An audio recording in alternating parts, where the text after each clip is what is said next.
Saudaraku kekasih dalam Tuhan, Shalom. Ya. Nah, pada kesempatan ini ya seperti apa yang sudah saya sampaikan ya di dalam WA grup kita ya bahwa renungan ya dalam Blesscom kita pada malam hari ini ya tentang memiliki pikiran Kristus. Ini penting sekali ya kita memiliki pikiran Kristus, Saudara. Nah, kita dapat memiliki pikiran Kristus harus dimulai dari pertobatan ya. Jadi orang yang sudah bertobat, orang yang sudah menerima Yesus, wajib harus memiliki pikiran Kristus. Walaupun saya sadar saudara, orang Kristen tidak semua memiliki ya pikiran Kristus di dalam dirinya. Karena bisa saja banyak orang Kristen yang hanya Kristen tanpa pertobatan. Jadi mungkin dia dilahirkan di dalam tengah-tengah keluarga Kristen, tapi tidak mengalami perjumpaan dengan Tuhan. Tidak diperbaharui oleh pikiran-pikiran Tuhan yang membuat dia memiliki pikiran Kristus, saudaraku kekasih. Nah, pada malam hari ini kita akan berbicara tentang memiliki pikiran Kristus. Saya ambil ini di dalam Filipi pasal yang kedua ayat 1 sampai dengan ayat yang ke-11. Ya, saya share di layar kepada kita ya Alkitab. Filipi pasal yang kedua ayat 1 sampai dengan ayat yang ke-11 ya. Jadi karena dalam Kristus ada nasihat, ada penghiburan kasih, ada persekutuan roh, ada kasih mesra dan belas kasihan. Karena itu sempurnakanlah sukacitaku dengan ini, hendaklah kamu sehati sepikir dalam satu kasih, satu jiwa, satu tujuan, dengan tidak mencari kepentingan sendiri atau puji-pujian yang sia-sia. Sebaliknya hendaklah dengan rendah hati yang seorang menganggap yang lain lebih utama daripada dirinya sendiri. Dan janganlah tiap-tiap orang hanya memperhatikan kepentingannya sendiri, tetapi kepentingan orang lain juga.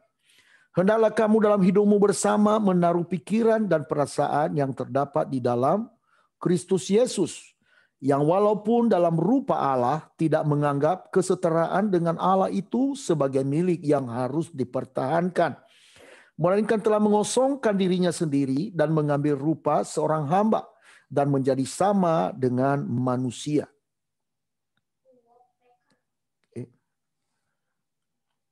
Dan dalam keadaan sebagai manusia, ia telah merendahkan dirinya dan taat sampai mati, bahkan sampai mati di kayu salib. Itulah sebabnya Allah sangat meninggikan dia dan mengaruniakan kepadanya nama di atas segala nama, supaya dalam nama Yesus bertekuk lutut segala yang ada di langit dan yang ada di atas bumi dan yang ada di bawah bumi, dan segala lidah mengaku Yesus Kristus adalah Tuhan bagi kemuliaan Bapa. Nah, saudaraku kekasih dalam Tuhan, ya dalam nats ini ya ada beberapa hal yang perlu kita renungkan ya. Nah, sebenarnya pikiran manusia ini adalah sebenarnya itulah sesungguhnya yang menuntun hidup kita, saudara. Kalau kita lihat manusia batinia kita sesungguhnya itu adalah ya berbicara ya atau tidak terlepas dari apa yang dipikirkan manusia ya, dan cara berpikir seseorang menentukan bagaimana orang tersebut hidup dan siapa sebenarnya orang itu ya. Nah, oleh sebab itu maka dalam Blesscom ini ya kita akan membahas mengenai pikiran yang benar atau memiliki pikiran Kristus ya, seperti apa yang sudah kita baca tadi di dalam nats Filipi pasal yang kedua ayat 1 sampai dengan ayat yang ke-11. Nah, singkat cerita saudaraku, karena di dalam malam hari ini karena nggak banyak yang berinteraksi, maka saya akan mempersingkat ini supaya lebih gampang dipahami saudara. Ada 3 poin yang saya sampaikan malam hari ini berbicara tentang memiliki pikiran Kristus. Yang pertama adalah memiliki pikiran Kristus adalah pikiran yang ditundukkan pada Kristus ya. Sekali lagi saya ulangi, memiliki pikiran Kristus berarti yang pertama adalah pikiran yang ditundukkan kepada Kristus. Ayat yang pertama dan sampai dengan ayat yang kedua tadi dikatakan jadi karena dalam Kristus ada nasihat, ada penghiburan kasih, ada kesatuan roh, ada kasih mesra dan belas kasihan. Karena itu sempurnakanlah sukacitaku dengan ini, hendaklah kamu sehati, sepikir dalam satu kasih, satu jiwa, satu tujuan. Nah, orang yang hidup di dalam Kristus, maka pikiran Kristus harus menguasai seluruh aspek hidupnya. Menguasai seluruh pikiran dan kehidupannya. Orang yang ada di dalam Kristus ditandai dengan terus memberi nasihat yang mendidik, mengoreksi dan membawa orang lain kepada kebenaran firman Allah. Ya. Juga orang yang di dalam Kristus itu ditandai dengan memberi kasih yang tulus terhadap sesama. Juga terus ada dalam persekutuan yang erat sebagai saudara seiman di dalam Kristus. Pikiran tersebut akan terus ada jika pikirannya ditundukkan kepada Kristus. Ya, nah apa yang tadi kita lihat bukti nyata ya bahwa pikiran kita tunduk kepada Kristus, saudara. Di sana kan kita kan di sini ya ayat yang kedua, karena itu sempurnakan suka ini, hendaklah kamu sehati sepikir. Ya perhatikan di sini, hendaklah kamu sehati sepikir dalam satu kasih, satu jiwa, satu tujuan. Ya, bukan berarti dalam hal ini saudara manusia diciptakan itu sama. Ya pasti ada perbedaan berbeda. Ya bisa berbeda dari segi kulit, ya warna rambut, ya karena kita juga diciptakan berbeda-beda. Tetapi yang dimaksudkan di sini adalah hendaklah sehati sepikir. Ya, jadi kalau misalnya di dalam perkumpulan, di dalam keluarga maupun di dalam kita berjemaah, saudara, penting sekali namanya sehati sepikir. Tetapi bukan berarti kalau kita katakan misalnya sesuatu hal kita berkata, apakah Anda setuju? Lalu kita semua ramai-ramai setuju. Ya, bukan itu maksudnya, saudara. Kita justru di dalam kita berpikir ada perbedaan-perbedaan di dalam kita berpikir. Ya, ada yang memikirkan satu, ada memikirkan yang lain gitu, saudara. Tetapi memiliki satu tujuan, satu sepikir untuk membangun bersama, saudaraku kekasih. Sama seperti yang di dalam nats yang lain, ya mengatakan bahwa ya kita memiliki karunia yang berbeda-beda, tetapi kita memiliki satu tujuan untuk membangun, saudara. Ya, perbedaan itu untuk saling membangun, saling melengkapi, karena tidak ada manusia yang sempurna, saudara. Hanya Tuhan Yesus yang sempurna, yang pernah hidup di bumi ini, saudara. Manusia yang pernah hidup di bumi ini yang sempurna adalah Yesus Kristus. Nah, selagi kita ada sebagai manusia, tentu kita punya kelemahan, kita punya juga kelebihan, saudara. Nah, kelebihan kita menutupi kelemahan orang lain. Begitu juga sebaliknya, kelebihan orang lain menutupi atau melengkapi kekurangan kita. Ya, nah, jadi kita memiliki satu tujuan sehati sepikir, ya. Berikutnya dikatakan di sini ya, satu jiwa, satu tujuan, ya. Nah, coba bayangkan ke saudaraku kasih, kalau misalnya di dalam keluarga kita tidak satu tujuan, ya untuk membangun satu keluarga yang bahagia, saudara. Suami ya memikirkan hal-hal yang lain, istri tidak mendukung. Begitu juga sebaliknya, saudara. Coba bayangkan keluarga apa itu. Begitu juga kita di dalam pelayanan, saudara. Ya, misalnya seorang gembala ya mengajak jemaat ya untuk memiliki satu tujuan yang untuk membangun tubuh Kristus di dalam pelayanan kita. Yang satu merongrong, yang satu mencemooh, yang satu lain Allah udah. Nah, coba bayangkan saudaraku kekasih. Tetapi itulah yang dimaksudkan di sini adalah kita harus tunduk kepada pikiran Kristus, yaitu kita sehati sepikir, satu jiwa dan satu tujuan, ya. Nah, bagaimana caranya? Ya dengan terus membaca firman-Nya yang adalah pikiran dari Kristus. Nah, kalau kita mencintai firman Tuhan, saudara, saya percaya bahwa lambat atau cepat firman Tuhan itu akan mengubah kita. Ya, karena firman Tuhan itu adalah pikiran Kristus, maka lambat laun kalau kita terus-menerus membaca firman Tuhan, maka firman Tuhan itu semakin hari semakin sempurna di dalam kehidupan kita. Semakin dia mengubah kita. Makanya saya heran saudara, kalau kita sudah menjadi orang Kristen, ya sudah beribadah bertahun-tahun, bahkan kita dilahirkan di dalam keluarga Kristen saudara. Tetapi kalau kita tidak diubah oleh firman Tuhan yang setiap minggu, setiap hari kita dengar ya. ya firman Tuhan, tapi tidak mengubah hati kita, saudara. Saya pikir ini adalah Kristen pengkhianat menurut saya sih, ya. Makanya ya, bagi kita orang-orang yang sungguh-sungguh ya percaya pada Yesus, mari kita memiliki pikiran Tuhan, ya, dengan memulai dengan membaca firman Tuhan. Yang kedua, selain daripada membaca firman Tuhan agar kita memiliki Kristus, yang kedua adalah terus ada dalam persekutuan yang erat dan saling membangun satu dengan yang lain, ya. Dan yang ketiga adalah terus melakukan kasih terhadap sesama. Ya, kita memancarkan kasih ya kepada sesama. Yang satu ada yang lemah, yang kuat harus menguatkan yang lemah. Ya. Jadi orang-orang yang kuat ya mendukung yang lemah. Jangan orang yang kuat menginjak yang lemah. Ini enggak benar, ya. Itu bukan pikiran Kristus, saudara. Ya. Nah, jika Anda melakukan hal-hal yang seperti tadi terus membaca firman Tuhan, yang adalah pikiran Kristus, yang kedua adalah hidup dalam persekutuan yang erat dan saling membangun satu dengan yang lain, dan yang ketiga adalah terus melakukan kasih terhadap sesama, maka saya percaya ya kita akan memiliki pikiran Kristus. Kita akan melakukannya. Saya yakin ya bahwa pada waktu kita membaca firman Tuhan itu tidak langsung bim salabim, saudara. Tetapi lambat atau cepat pasti akan, kalau kita membuka hati kita dituntun oleh Roh Tuhan di dalam melakukan segala apa yang sudah kita baca, apa yang sudah kita dengar melalui firman Tuhan itu, maka saya percaya kita akan diubahkan olehnya. Yang kedua, ya. Yang kedua adalah ya pikiran yang ditundukkan melakukan yang terbaik bagi orang lain, ya. Artinya atau sama seperti tidak hanya memikirkan kepentingan diri, ya. Nah, kalau kita lihat di dalam ayat yang ketiga sampai dengan ayat keempat tadi, dia berkata demikian, ya, saya baca di sini, ya.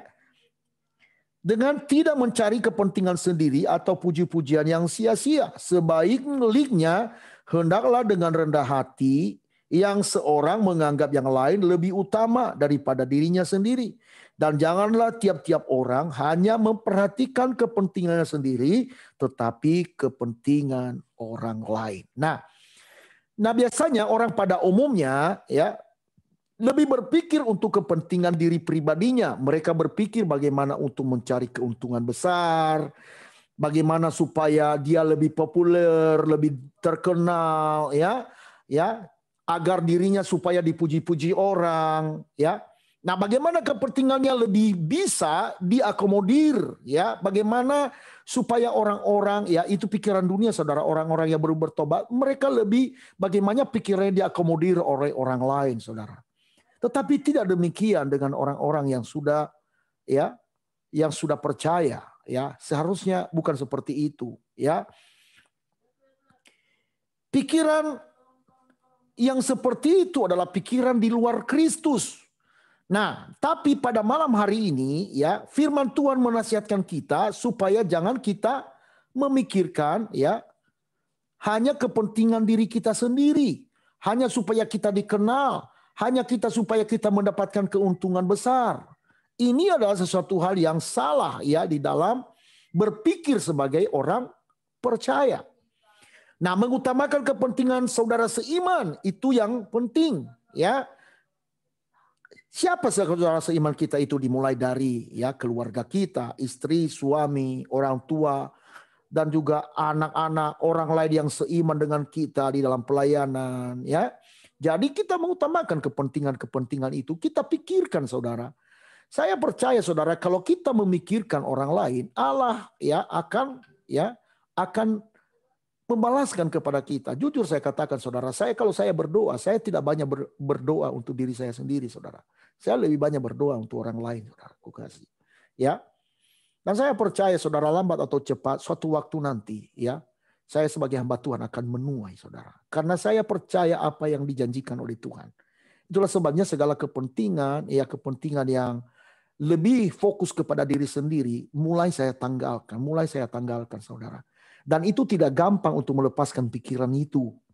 Tidak gampang, ya. Selain daripada kita harus sungguh-sungguh ya bertobat, saudara. Sungguh-sungguh memperhatikan apa isi hati Tuhan. Apa sebenarnya pikiran Tuhan? Coba perhatikan dikatakan di sana ya. Dikatakan di dalam ayat yang itu ya, walaupun dalam rupa Allah ya. Maaf, saya ulangi. Saya katakan di dalam ayat ini ya. Dikatakan begini. Dikatakan dalam ayat yang ke-6, yang walaupun dalam rupa Allah tidak menganggap setaraan dengan Allah. Itu sebagai milik yang harus dipertahankan, melainkan telah mengosongkan dirinya sendiri dan mengambil rupa seorang hamba dan menjadi sama dengan manusia. Sebenarnya tujuan Yesus menanggalkan keilahiannya itu, ya, dia mengambil rupa seorang hamba. Tujuannya adalah tujuan supaya manusia diselamatkan, saudara. Dia tidak mempertahankan keilahiannya demi cintanya kepada manusia yang sudah dia ciptakan.